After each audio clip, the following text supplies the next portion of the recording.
Hola, bienvenidos a Entre Semana, donde vemos temas relevantes a la luz de la palabra de Dios. En el episodio anterior, hablamos sobre los antecedentes proféticos sobre el nacimiento de Jesús y aprendimos sobre la relación de Mateo e Isaías. Hoy, 24 de diciembre, queremos seguir aprendiendo sobre el nacimiento de Jesús. Pero, ¿qué aporta el Evangelio de Lucas? ¿Cómo era el lugar donde nació Jesús? ¿Jesús nació en estas fechas? ¿Quiénes eran los magos del Oriente? ¿Cuántos eran? Nuevamente, acompañemos a Alex y a Marcelo en este nuevo episodio de nuestra serie Contexto, aquí Entre Semana.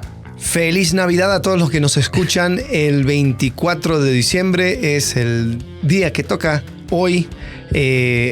Nos toca trabajar 24. Nos toca trabajar.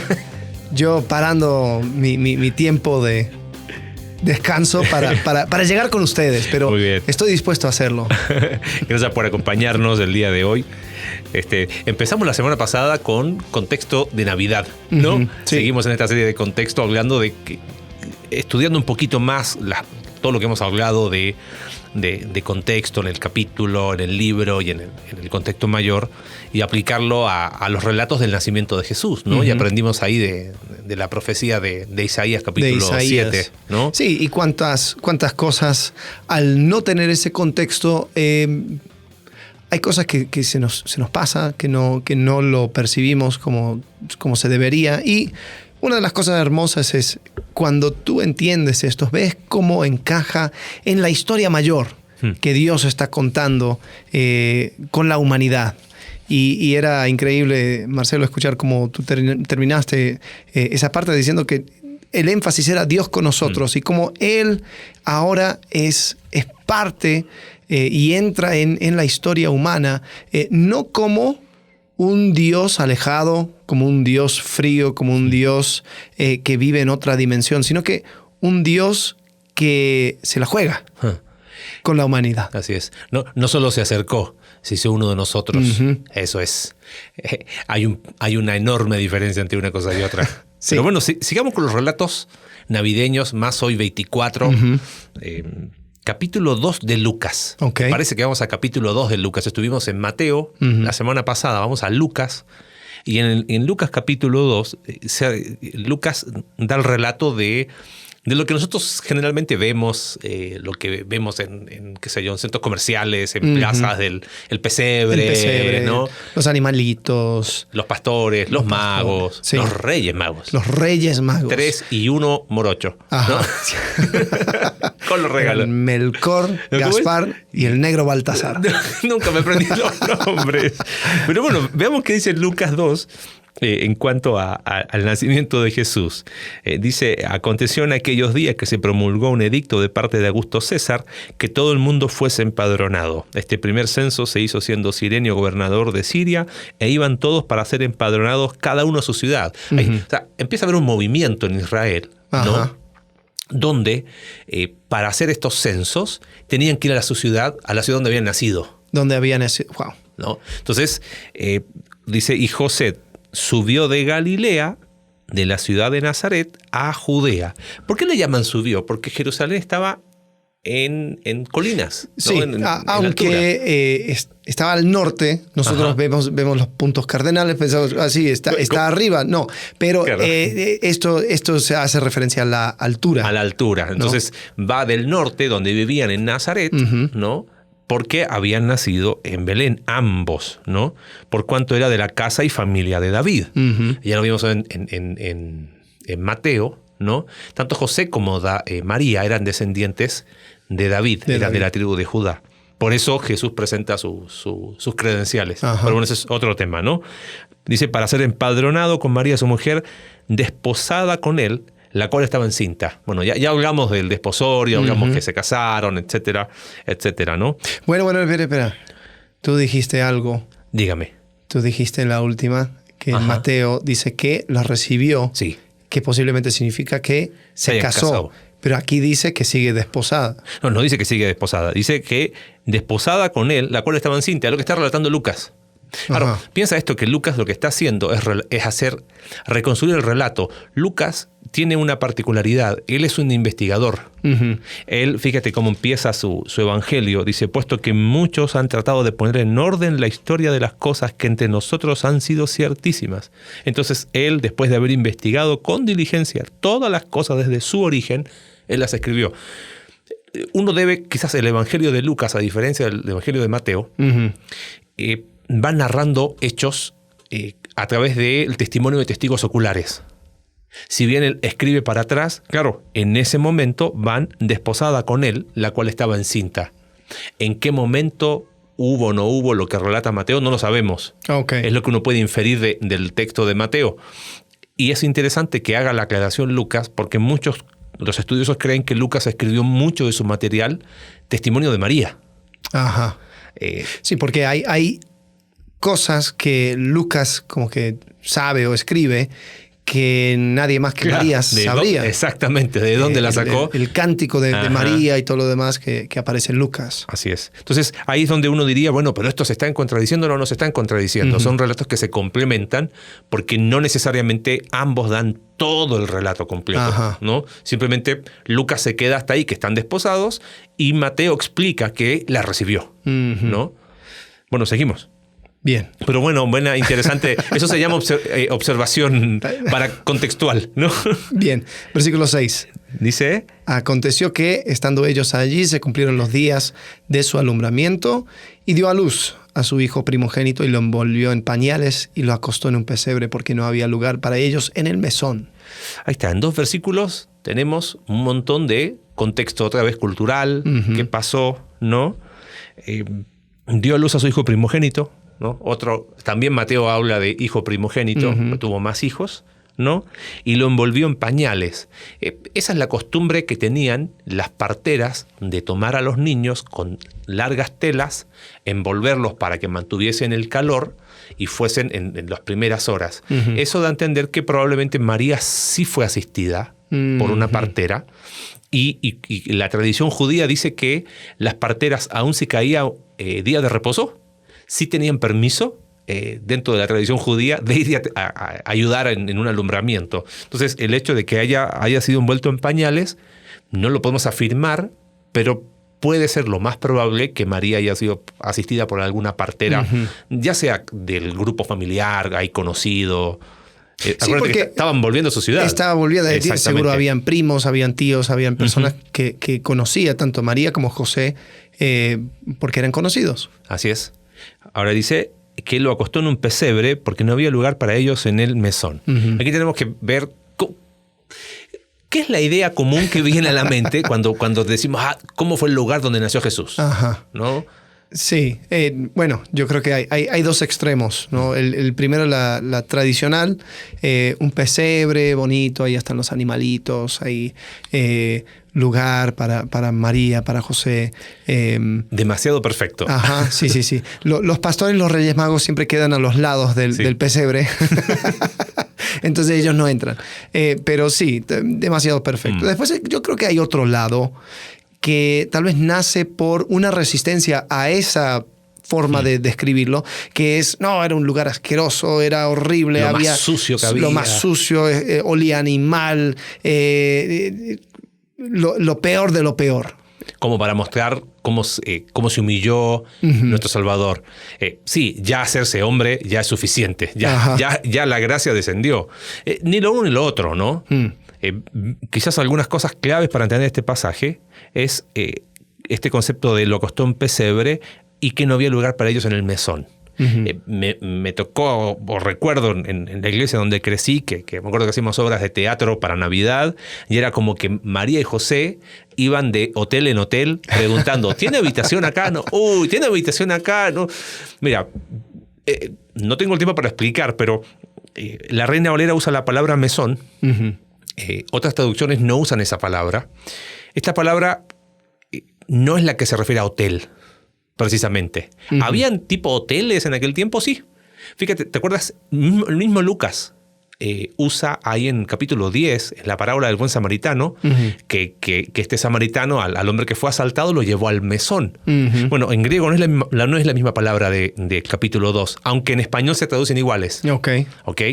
Acá mesón no se refiere tanto a un hotel, sino al tipo cuarto de hospedaje. Ajá.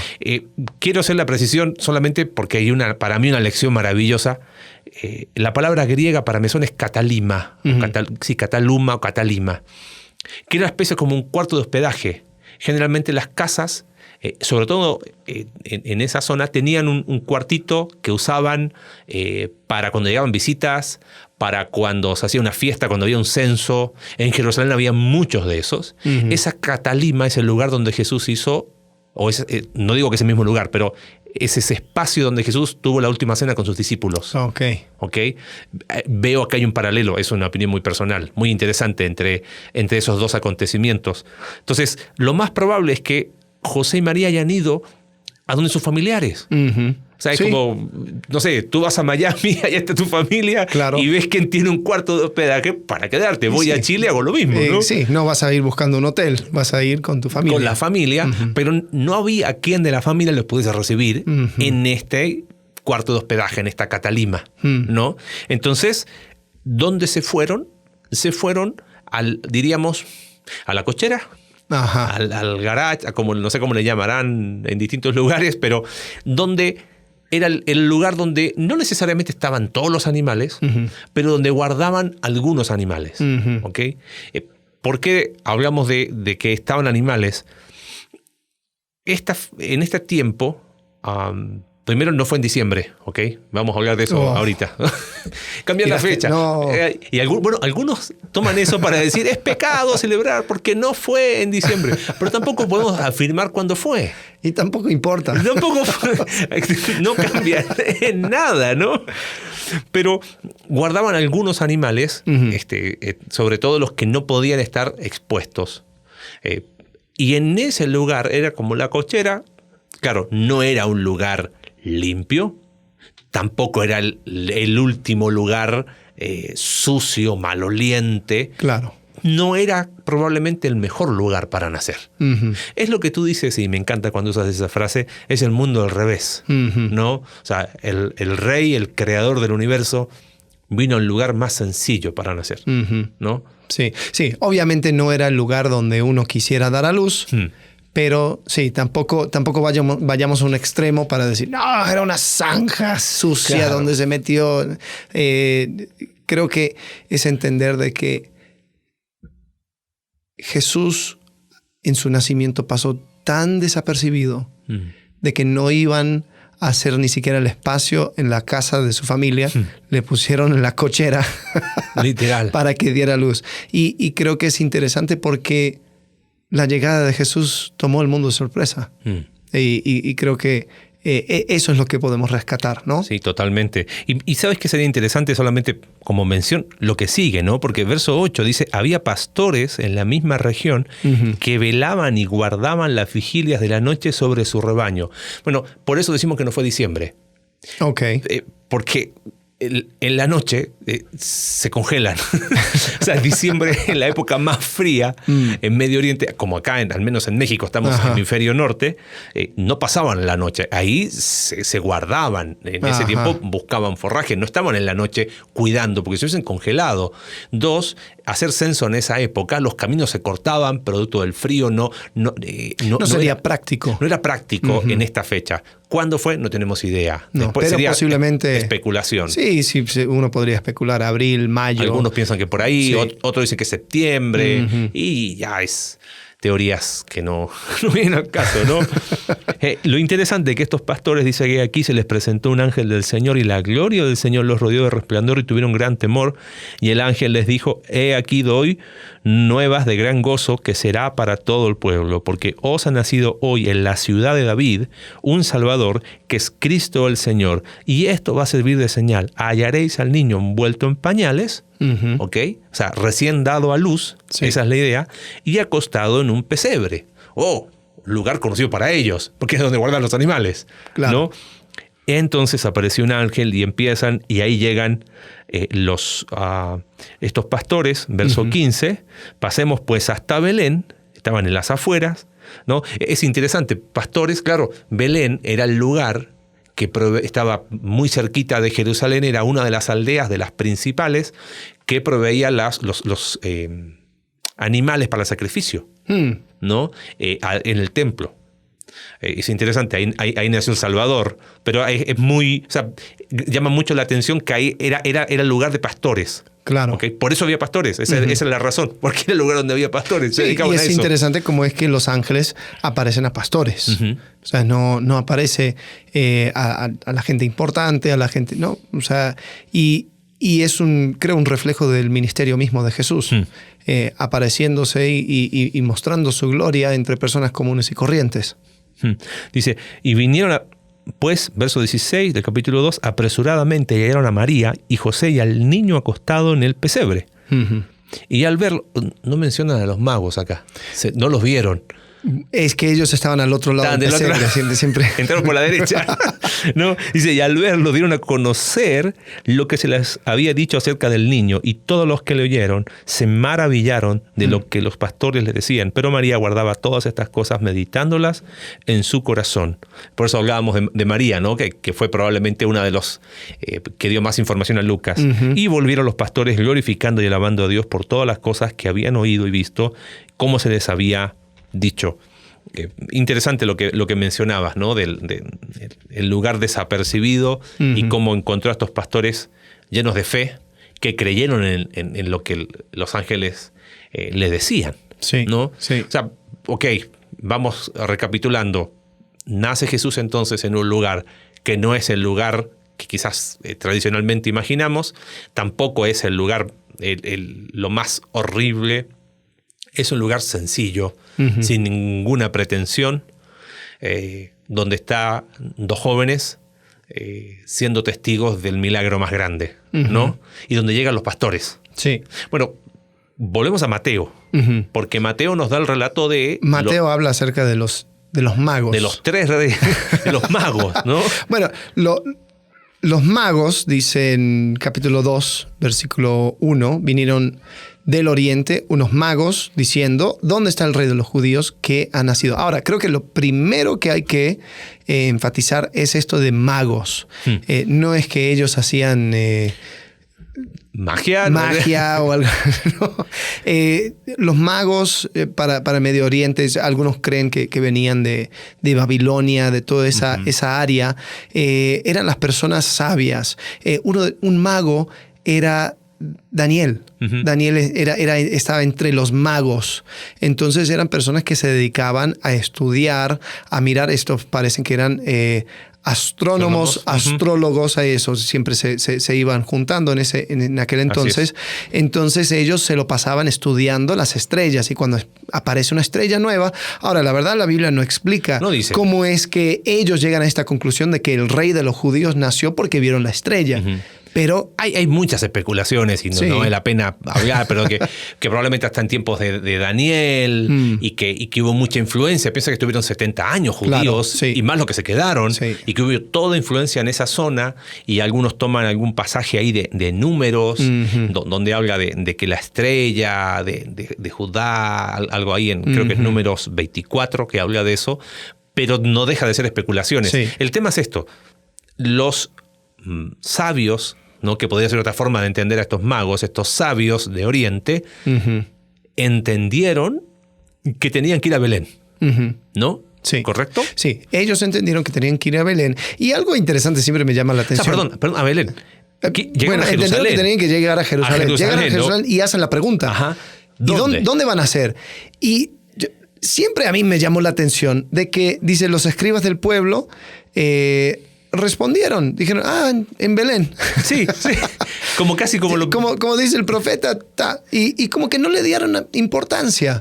Y vuelvo a decir, yo creo que todo este relato son ecos del ministerio mismo de Jesús. Fíjate, son personas de afuera que le dan más importancia que el mismo pueblo acerca de el Mesías. Bueno, eso que mencionas está buenísimo, porque es lo que uno ve, por ejemplo, cuando Jesús en Lucas 4 no me quiero ir de tema, pero dice, muchas viudas había en los tiempos de Elías. Ajá. Pero Elías fue enviada a la de Sarepta de Sidón, y muchos leprosos había en tiempos de Eliseo, pero solo Naamán el sirio fue sanado. Sí. O sea, yo creo que muchos sabios había ahí, te están diciendo, en Belén, pero solo los sabios de afuera fueron sensibles a decir, algo está pasando. Sí. ¿No? Sí. Es interesante porque dicen, y tú, Belén, de la tierra de Judá, escrito por el profeta Miqueas, ¿no? Capítulo 5 del libro de Miqueas, verso 2, habla de que tú, Belén, una ciudad casi insignificante, ¿no? Pero de ti me saldrá el Salvador. O sea, era claro para el pueblo en ese momento, en ese tiempo, que el Salvador iba a nacer en Belén. En Belén, claro. Pero no le prestaron mucha atención, obviamente, porque llegan los magos. Siempre quiero decir los 3 reyes magos, pero no dice el número y no dice que eran reyes. No, eso, reyes no eran. Bueno, sigue con el relato, leyendo ahí. Bueno, dice aquí que llegaron y al entrar a la casa, ahí es donde sabemos que hubo un tiempo entre, porque dice, no entraron al pesebre. Exactamente. No entraron, o sea, no llegaron junto con los pastores.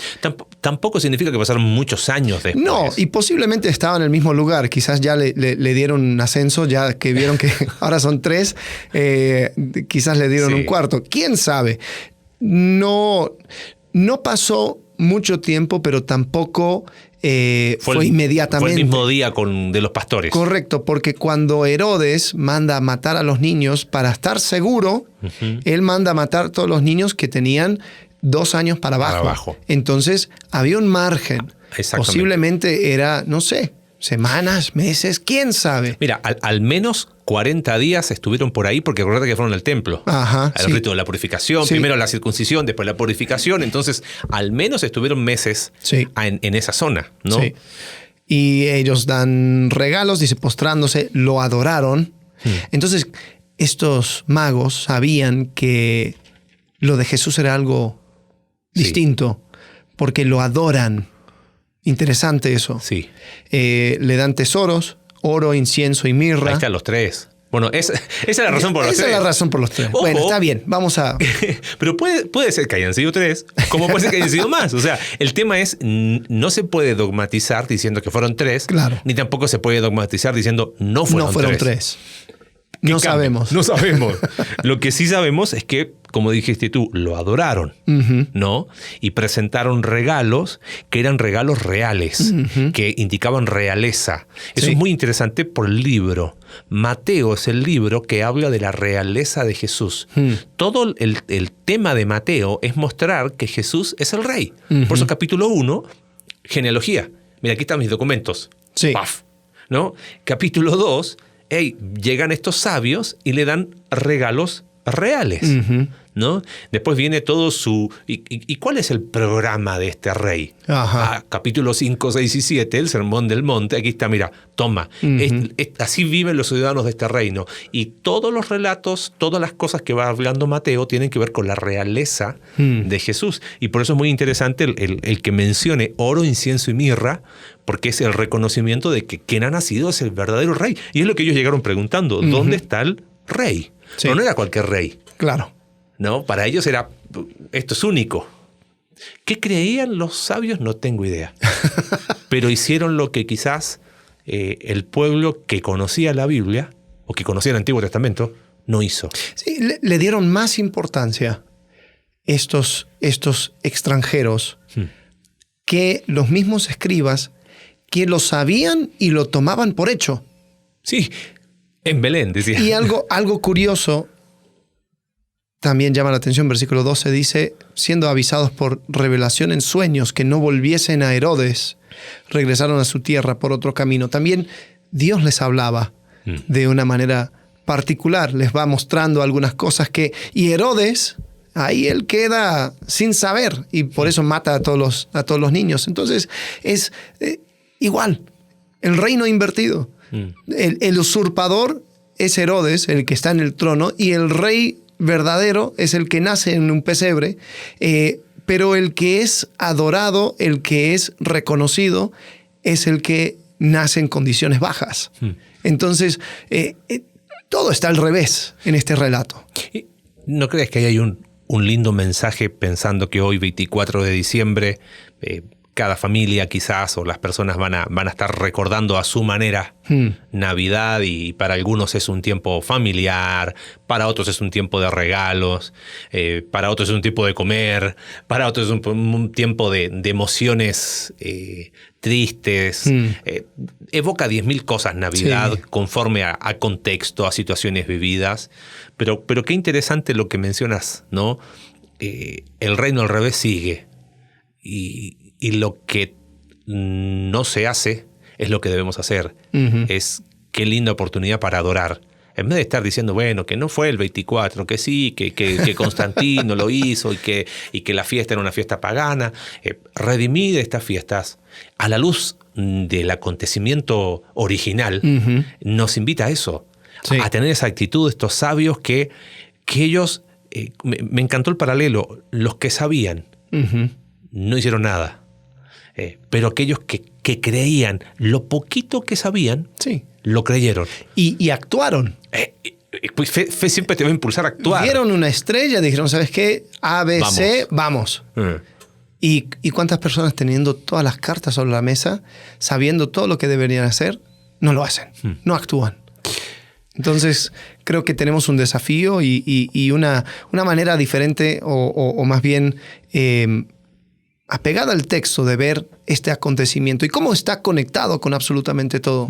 Y la pregunta es, hoy siendo 24, ¿cómo voy a permitir que el nacimiento de Jesús ahora sea ese agente de cambio en mi vida, mi corazón, mi mente? ¿Cuáles son las cosas que son diferentes porque hubo un hijo que nos fue dado, un niño nacido, Jesucristo? Y ahí es donde vemos que el estudio de contexto no es informativo, es transformador, ¿no? Termina profundizando y llegando a lo más hondo del corazón, y creo que el mensaje que das es muy preciso, ¿no? A la luz de lo que uno puede ver en la Escritura. ¿Qué vamos a hacer con lo que sabemos? Sí.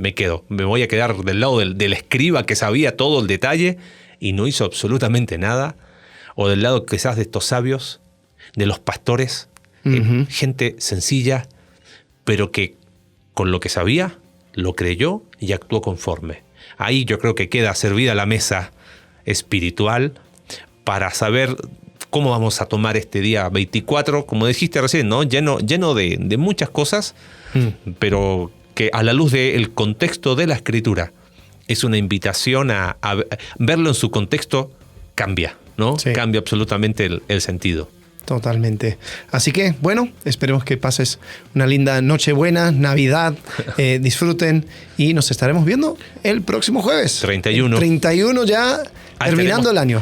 Trabajando otra vez. Hasta luego. Gracias por acompañarnos en un capítulo más de Entre Semana.